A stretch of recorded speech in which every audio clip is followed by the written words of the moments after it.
ಕೃತಿಗಳು ಬಂದಿದೆ, ಕವಿಗಳಿಗೆ ಗೌರವ ಸನ್ಮಾನ ಇದೆ, ಕೃತಿಯನ್ನು ಕೊಡುವಂಥದ್ದು ಕೂಡ ಇದೆ. ಹಾಗಾಗಿ ಪ್ರೊಫೆಸರ್ ದಾಸರಳ್ಳಿ ಸರ್ ಅವರಿಗೆ ಮಾತನಾಡಬೇಕು. ಒಳ್ಳೆಯ ಸಂದಿಗ್ಧ ಪರಿಸ್ಥಿತಿಯಲ್ಲಿ ನನ್ನ ಮಾತಾಡಿ ಅಂತ ಹೇಳಿದ್ರೆ ಎಂಥ ಸ್ಥಿತಿ ಯಾರು ಪರವಾಗಿಲ್ಲ. ನಾನು ಒಬ್ಬ ಉಪನ್ಯಾಸಕ ಆಗಿರೋದ್ರಿಂದ ಪರಿಸ್ಥಿತಿ ಚೆನ್ನಾಗಿ ಅರ್ಥ ಆಗಿದೆ. ಒಂದು ಎರಡು ಮಾತ್ರ ಹೇಳಿ ನಾನು ಎರಡು ಮಾತನ್ನು ಮುಗಿಸ್ತೀನಿ. ವೇದಿಕೆಯ ಮೇಲಿನ ಎಲ್ಲ ಗಣ್ಯರೇ ಹಾಗೂ ನನ್ನ ಪ್ರೀತಿಯ ಕವಿ ಮನಸ್ಸರೇ, ಈ ಒಂದು ಕವಿಗಳನ್ನು ಸಂಘಟನೆ ಮಾಡುವಂಥದ್ದು ಅಂತಹ ಸುಲಭವಾದ ಕೆಲಸ ಅಲ್ಲ.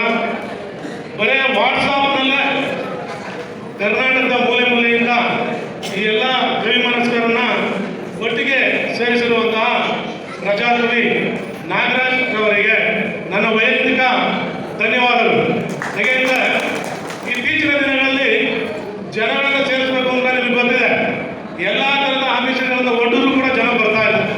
ಅಂಥದ್ರಲ್ಲಿ ಯಾವುದೇ ಆಮಿಷವನ್ನು ಒಡ್ಡದೆ ಪ್ರೀತಿ ವಿಶ್ವಾಸದ ನುಡಿಯನ್ನು ಆಡಿ ವಾಟ್ಸಾಪಲ್ಲೇ ಎಲ್ಲರನ್ನ ಮಾತಾಡಿಸಿ ಈ ಒಂದು ಸಂಘಟನೆಯನ್ನು ಮಾಡಿರೋದ್ರಿಂದ ಮತ್ತೊಮ್ಮೆ ನನ್ನ ಆತ್ಮೀಯ ಸ್ನೇಹಿತರಾದಂಥ ಪ್ರಜಾಕವಿಯವರಿಗೆ ನನ್ನ ವೈಯಕ್ತಿಕ ಧನ್ಯವಾದಗಳು.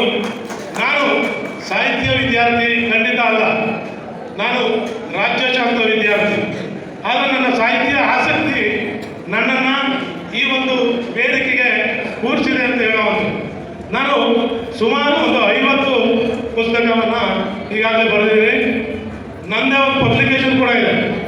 ಯಶಸ್ ಪ್ರಕಾಶನ ಅಂತೇಳಿ ಒಂದು ಪಬ್ಲಿಕೇಶನ್ ಮಾಡಿಕೊಂಡು ಸುಮಾರು STA ಇಂದ KAS IAS ವರೆಗೂ ಜನರಲ್ ಪುಸ್ತಕವನ್ನು ಇದುವರೆಗೂ ಕೂಡ ಬರೀತಾ ಬಂದಿದ್ದೀನಿ.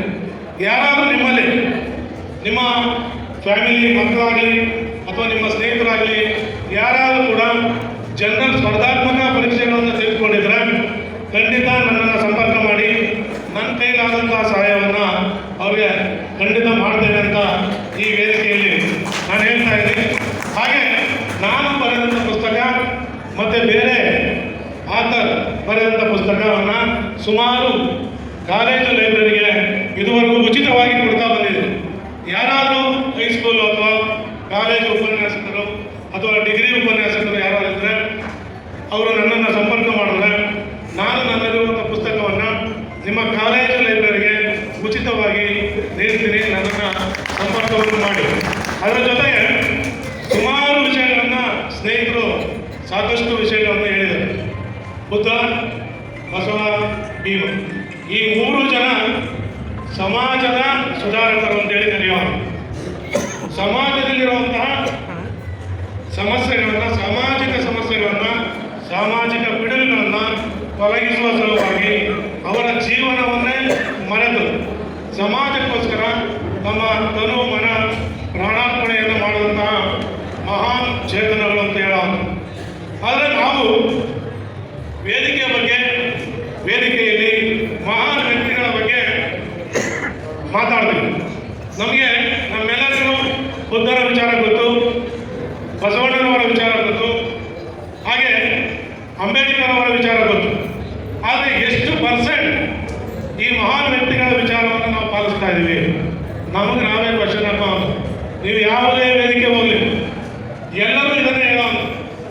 ಬಸವಣ್ಣ ಈ ಥರ ಇದ್ರು, ಈ ಥರ ಮಾಡಿದ್ರು, ಬುದ್ಧ ಈ ಥರ ಇದ್ರು, ಈ ಥರ ಅವರ ತತ್ವಗಳು, ಇದನ್ನು ಹೇಳ್ತಾ ಇದ್ದೀವಿ.